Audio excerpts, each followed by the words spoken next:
Resibong nakalap ngayong hapon. Mga hubad na larawan at video ng mga minor de edad ibinebenta umano online ng kanilang sariling ina.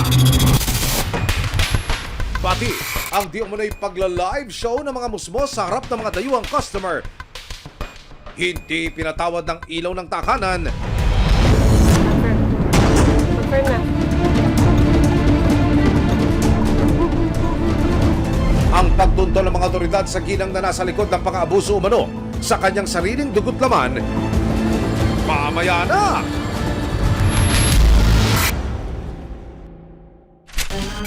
Mahigit 100 milyong piso na proyektong magsisilbisan ng proteksyon ng mga residente laban sa baha. Bigla na lang gumuho matapos ang tuloy-tuloy na pag-ulan sa Aray at Pampanga. Nanang milyari ngayon eh. Nawagan kami po, kaya ang ginawa, Diyos ko po sa masa niya, makakalunos na po rin tao, Kenny. Karakal daw po madami.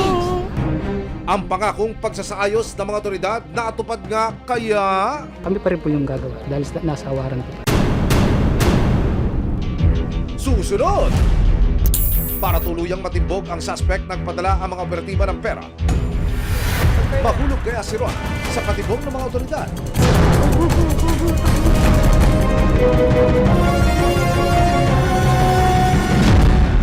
Abangan mamaya, daang milyong flood control project sa Aray at Pampanga gumuho. Diyos ko po, lawan niya po yung milyari. Ay nga, delikado na. Resibo, walang lusot ang may retraso. Resibo, walang lusot ang may retraso. Anumang reklamo, bibigyan tugon. Bawat hinaing at problema, kakanapan ng solusyon. Ito ang bago ninyong sandigan, hindi palalampasin ang mga tiwali at maling gawi. Dito, walang ligtas ang abusado at lalong walang lusot ang may atraso. Dahil ang lahat, hahanapan natin ang resibo. Magandang hapon, ako po si Emil Sumangil. Paano naatim ng isang ginang sa May Kawayan, Bulacan na kunan ng malalaswang litrato at video ang sariling mga anak at parang mga kakanin na di umano'y inilako sa kanyang mga banyagang parokyano sa pagtutok ng resibo sa kaso sa loob ng 1 taon. Ano na nga ba ang pananagutan ng ilaw ng tahanan? Nakatanggap ng isang tip ang Women and Children Protection Center ng Philippine National Police mula sa Nordic Police and Customs Cooperation.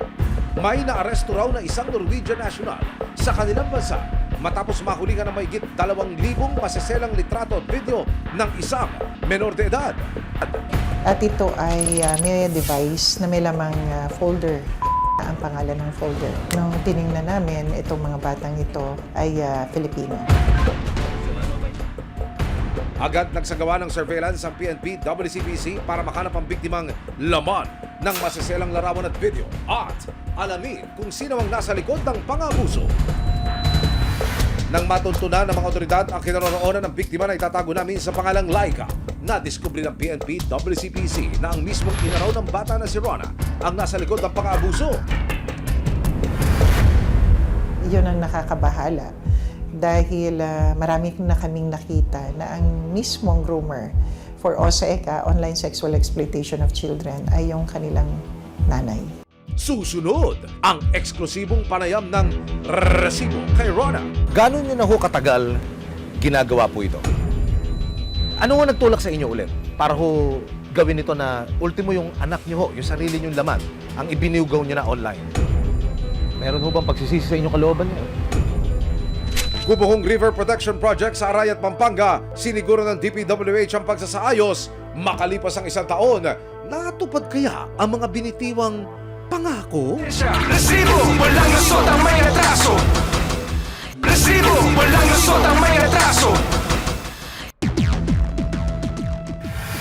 Nang makumpirma ng PNP WCPC ang impormasyon tungkol sa nanay na binubugaw umano ang anak na si Laika online, natuklasan nilang hindi lang pala si Laika ang biktima, maging ang kanyang 7 taong gulang na anak at 3 menor de edad na pamangkin, pinagkakakitaan din daw ni Rona.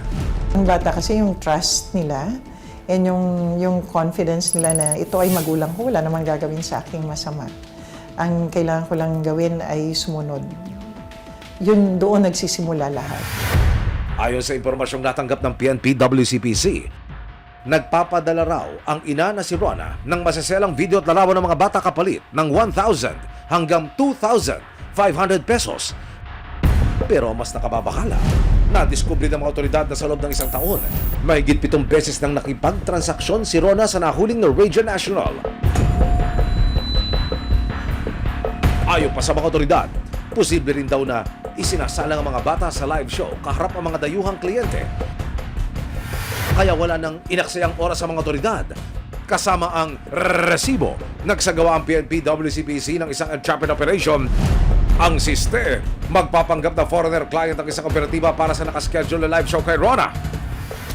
Kung may kasama, hindi kunan lang yung identity niya o ID. Second, yung victims, kailangan makuha pa rin natin identity through take a picture. Ang sistema natin is, meron mo na show, sa van gagawin, and then after the show, we start now the rescue and the entrapment. So our target is to rescue 4 to 6 children and 1 suspect. Para tuluyang matakip ang suspect, kailangan munang pakaharapin ni Rona ang bata sa undercover agent na nagpapanggap na kliyente o kaya naman ay magpadala ng maselang video o larawan ng menor. As of this time, naka-ready na siya to engage. So hinihintay na lang yung go signal para sa kanyang yung live show na ibibigay sa atin. Matapos magpadala ng mga operatiba ng 2,000 piso, Magsasend siya ng video na. Pag nag-send siya ng video, i-play lang natin, tapos video call, then go na po. pero wait, may maigpit munang bilin daw si Rona. Promise, you don't post it ha? Private only, you and me. Pababayin ko yung dalawa. Nag-reply na siya, di ba? Pababayin mo na. Sending. Ilang saglit pa, nagpadala na si Rona ng isang video sa undercover agent. Confirm. Kumpirmado, ang kanyang 12 taong gulang na anak na si Laika ang kumakaway sa ipinadalang recorded video. Mahinig ka ba sa buong o reklamo? Inaapi o inaagrap? Sa hudyat ng mga otoridad, sumugod na sila sa bahay ng suspect kasama ang resibo. May aksyon! Inaresto na si Rona at binasakan ang kanyang mga karapatan. Ano man ang iyong sasabihin ay maaaring gamitin pabor o laban sa iyo. Nasagip din ang kanyang 2 anak na sila Laika, 7 taong gulang at Maika, 13 taong gulang. Sa gabay ng mga social worker, dinala sila sa PNP WCPC headquarters sa Camp Crame. Isang linggo makarang ilunsad ang rescue operation para po sa 2 menor de edad na ibinubugaw online. Tayo po ay magsasadya ngayon dito sa punong tanggapan ng Luzon Field Unit ng Women and Children Protection Center dito po sa National Headquarters Campo Crame para kamustahin naman ang ina ng mga batang ito na primerong akusado sa kaso. Sa pahintulot ng PNP WCPC, nakapanayam ng resibo si Rona. Una-una, gano'n niyo na ho katagal ginagawa po ito? Taon na rin po. Mga 1 taon mahigit na rin po. Minsan na raw pinasok ni Rona ang ganitong kalakaran. Paano niyo natutunan, sino nagturo sa inyo na gawin ho yung ganitong klase ng hanap buhay? Nakikita ko lang din ho yung dati. Sa mga ano lang din, yung mga nababalitaan din siguro. Uuna po kasi ako lang eh. Ano ho nagtulak sa inyo ulit? Para ho gawin ito na ultimo yung anak niyo ho, yung sarili niyong laman, ang ibiniugaw niyo na online. Dahil sa pera, naikayat ako. Una ayaw ko talaga eh. Siyempre, naano lang talaga ako. Kaya minsan inakausap ko na rin naman yung anak ko na sorry ako kasi hindi ko naman din talaga gusto. Ang dating ginawa ni nanay, ginawa rin niya sa kanyang mismong mga anak. Nakakausap ko na foreigner, sana yung nag-offer sa mga mga minor de edad ba na tinanong niya kung may anak ako, gano'n. Yun ako, nag-offer na siya ng gano'n. Ano yung binabanggit niya ma'am sa iyo na yung unang offer, yung unang alok? Anong sinasabi nung dayuhan na ito? Kasi napakita ko po kasi yung mga anak ko eh. Kumbaga sa family, gano'n, sasend mo yung picture. Tapos yun na, hanggang sa parang natipuhan niya yung isang anak ko na bata. Ganun. Opo. Yun na, nag-offer na siya na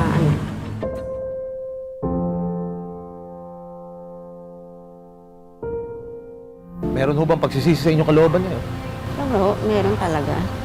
Tumutulong lang ho ako sa panggastos lang din. Kasi nga, di ba ho, nasa bahay lang naman kasi ako. Gusto ko lang ho makatulong, kaya naman nagawa ko yun. Nakakarap si Rona sa kasong paglabag sa anti-trafficking in person, violation of RA 9208 at online sexual exploitation of children o RA 11930. Samantala, ang mga nasagip na menor de edad na sina Laika at Maika dinala na sa isang shelter. Natutuwa kami yan, nakaka-recover na sila. Maganda yung recovery nila. Hopefully, sana maintindihan kami na magulang na itong mga ganitong bagay supposed to be ay bantayan. Sa pagtutok ng resibo sa kaso, March 11, 2025, sa tulong at pahintulot ng Municipal Social Welfare Development Office o MSWDO ng Bulacan. Nakalabas na ng shelter sina Laika at Mika. Nasa pangangalaga na sila ng kanilang ama. Nakapagpatuloy na rin ang magkapatid sa kanilang pag-aaral. Regular din daw ang pag-monitor ng mga social workers sa mga bata para masiguro ang kalagayan ng magkapatid. Samantala, ang kanilang ina na si Rona kasalukuyang nakapiit sa Bulacan City Jail habang patuloy na dinirinig sa korte ang kasong isinampalaban sa kanya. Kung mapatulayang nagkasala, pwede siyang makulong ng habang buhay. Kasabay ng pagtugis ng mga otoridad sa mga nasa likod ng sex trafficking sa bansa, isa-isa na rin sanang matulungan ang mga naging bihag ng ganitong kalakaran. Lalong-lalo na ang mga menor na tila inagawan ng kanilang kamusmusan.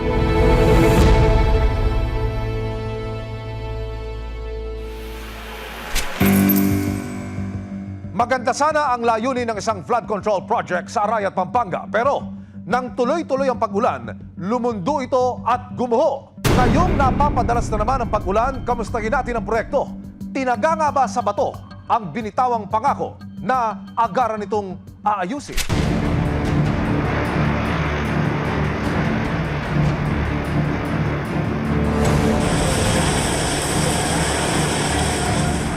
Tuwing sasapit ang tag-ulan, hindi na mayaalis sa mga residente ng barangay Kandating, Arayat, Pampanga ang pangamba at takot.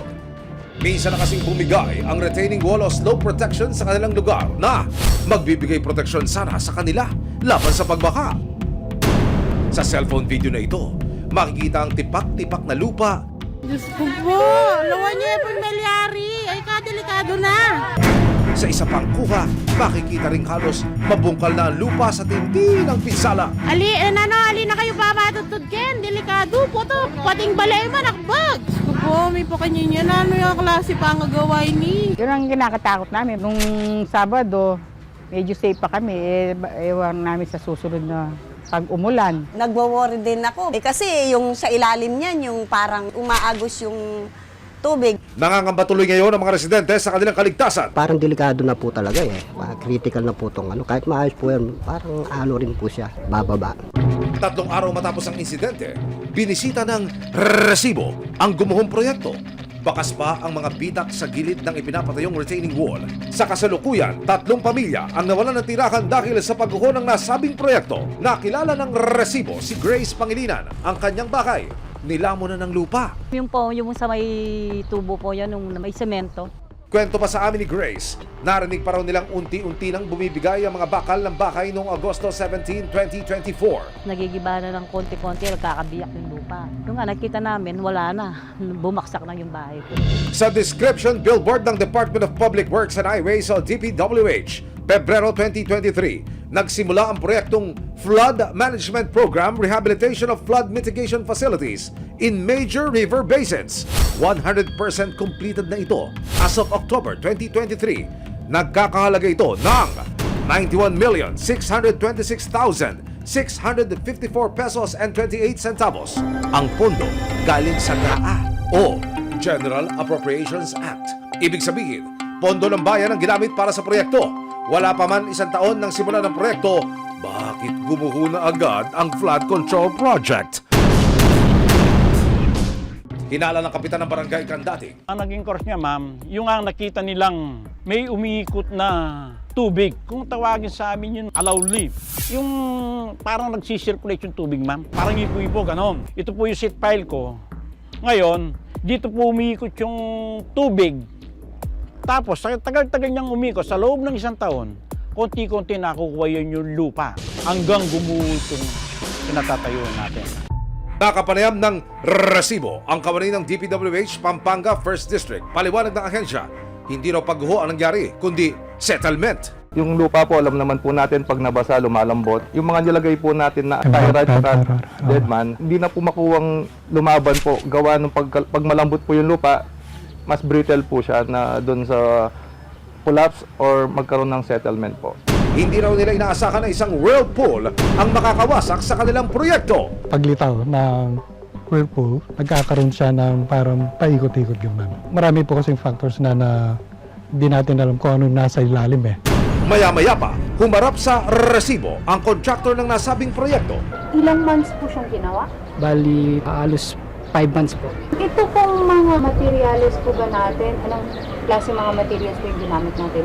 Sheet pile pong hot rolled. Giit ni Engineer Peña, angkop naman ang ginamit na materyales para sa nasabing proyekto. Yung mga sheet piles po ba na to, yung talagang angkop for the floodway project? Opo, yan po yung nakadesign dyan. Nang tanungin kung may sapat bang pag-aaral bago itinayo ang proyekto, sagot ni Engineer Peña, Bali po kasi ito, na-erode lang yung namin, eroded lang po dahil pag lumalaki yung tubig sa Pampanga River, tumataas po. Unti-unti po na-erode. Kaya po dinagyan ng sheet pile para minto po yung pag-erode niya. Ito pong whirlpool na nagtinuturong cause ng pag-settlement niya. Kitaan po ba siya natin before? Or? Hindi po kasi mababa lang yung tubig nung ginagawa namin, kasalukuyang ginagawa namin, hindi po namin nakita.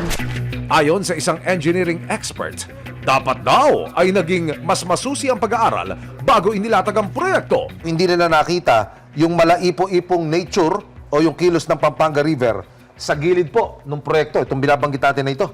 Pwede ho ba yun? Sa unang stages pa lang ng design, you can also assume or predict yung mga events na kagaya noon. It should have been a different approach and different design. Kung ito'y napag-aralan, dumaan sa iba't ibang klase ng pagsusuri, mangyayari ho kaya yan? Masasabi ko na may mga kakulangan sa engineering studies from the design phase pa lang up to the implementation. Napakalaking pera na nanggagaling sa taong bayan ang ipinapasok, ginagastos para dyan sa ating proyekto. So dapat lamang na ang taong bayan mismo, tayong mga Pilipino mismo, ang nagbabantay. Nanawagan naman ng mga residente sa kinaukulan na sana mapabilis ang pagsasaayos ng flood control project. Sana maging okay yung paggawa nila para sa kaligtasan. Sana naman hindi na magalaw itong bahay namin dahil siyempre dito na naglakihan yung mga bata. Sinisiguro naman ng DPWH at ng contractor na agaran nilang aaksyonan ang pagpapaayos ng retaining wall lalo na at pag-ulan na naman. Sa pagtutulungan po ng ating mga kasamahan dito sa barangay, nagkaroon po na tayo ng palliative measures, lalo na yung pagsasandbagging po para maprotektahan po yung mga kabahayan dito, especially mga affected portion po. Bali yung design po natin yan is papalitan po natin, no? Kasi yung nakita nating seepage, dapat po yun lumabas po yun. Hindi po siya dapat makontain doon sa area. At hindi na masaturate po ulit yung ating bank. Sa pagbabantay ng resibo sa proyekto, ang dating nakalundo at nagibang slope protection project, ito na ang itsura ngayon.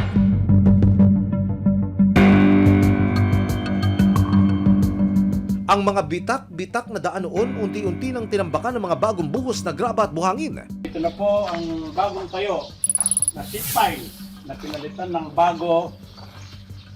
Hindi na ginamit yung natumba dahil hindi na po nila mabunot yun. Yung sinasabi ko ma'am na mga borders na nilalagyan sa screen, makakawad po yan ma'am, kaya nakikita po natin nakadikit sa mga sitpan para hindi na po bibigay. Ayon sa kapitan ng barangay Candating, hindi raw tumigil sa pagre-repair ang contractor para agad na matapos ang proyekto. Malaki po yung pinagbago dahil po yung natumbang sheet pile, napalitan na pong bagong tayo. Minsan medyo na-atras ang trabaho dahil sa kung nakaraan na linggo, sa araw-araw po yung tagulan. Pero tulad po ngayon, dumaan ako kanina, wala naman po yung yung paggawa sa nasirang slope protection. Dagdag din ng kapitan na nabigyan ng subsidy o financial assistance sa mga apektadong pamilya dulot ng gumuhong proyekto. Sa tulong ng national government at provincial government, kahit po paano nakatanggap po sila para pag-repair sa kanilang mga bahay.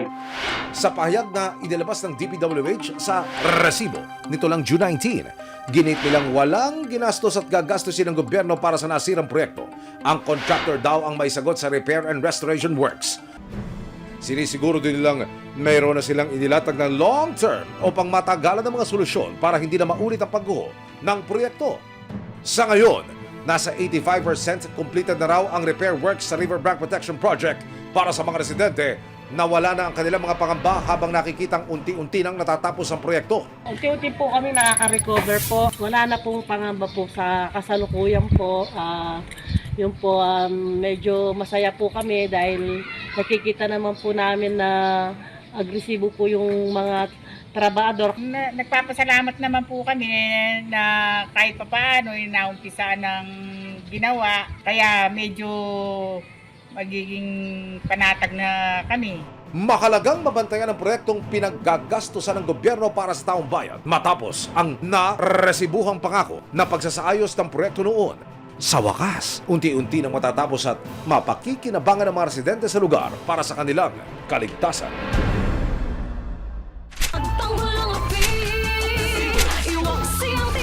Sama-sama nating ituwid ang tiwali at baluktot. Itakwil ang maling gawi at modus na bulok.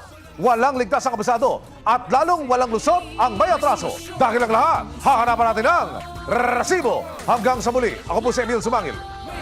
May ebidensya, resibo, walang lusot ang may atraso.